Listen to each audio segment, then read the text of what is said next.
wadhi weche mag somo. Do mamoroni oyo thuolo jopuonj abich gi rambun ma siling 200,000 ng'ato ka ng'ato bang' kane donjo gi ketho mar kuo penj e skund sekondar ma Menara Academy. Matimore e kinde mar rawera moro ma jahigni 23 mosebedo wich bar ne okwach kich e lwenj kedo gi kuo mar penj ne ondhi e gwenge mag Kiamunyi e kaunti ma Nakuru. Jagoro mong'ere Migao mar somo Belio Kipsang to seo jonyuol kuom yiene nyithindgi dhi e skul gi simbe ong'we yamo ma gisebedo ka gikwalo godo penj.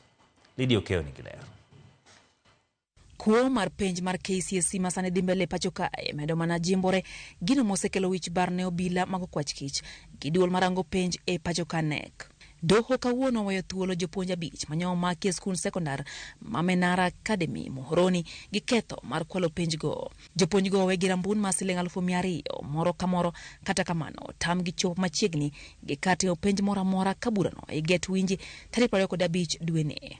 Achiel kuom achich ma oyangi kaka Collins Kipchumba Kemboi ma osebedi ka ipedho gi obila matiyo gi nying mar Dorothy Jerop Kiprono kawuono ne ogogo no kendo ondhi gi obila e kar dak ma Kiamunyi e kaunti ma Nakuru. Obila no obedo gi tich mayot yudo neno matude gi ketho mar kuo penj go bang' yude rando gi simbe ong'we yamo kadi modhuro mag simbe opande man kod nyinge opogore kod lesen mar riembo nyamburko. Kiprono sani oseywa ganda mar 78,000 maluwe e mbui ma Telegram kod ji mar 8,500 maluwe grube mag WhatsApp ma oloso ne kwalo penj makamago. Achino din ne tesendo obila ma Nakuru ka igeno chwale e doho ma Nakuru kiny tich abich. Jagoro mong'ere Migao mar somo Belio Kipsang ochiwo siem mager ewi kuo mar penj mar KCPE ma sani osedhi aseta e pacho ka koso jonyuol kuom donjore e penj go kendo ojiwo kuogo kuom yiene jopuonjre dhi gi simbe mag ong'we yamo e skunde. Our biggest problem in our examinations are we adults, the parents in most cases,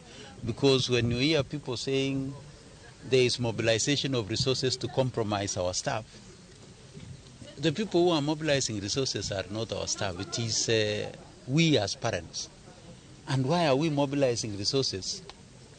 To try to compromise our examination. Jumbe adek nyaka ne penj maduong' mar KCPE chakre pacho ka nyakoro Mgajwang kuo mar penj koro timonewa kuo moriwo koda ka jopuonjre jogo marito penj kaachiel kod jopuonje ma pacho kae. Penj maduong' en ni to en ng'a mabiro riyo sekta mar somo.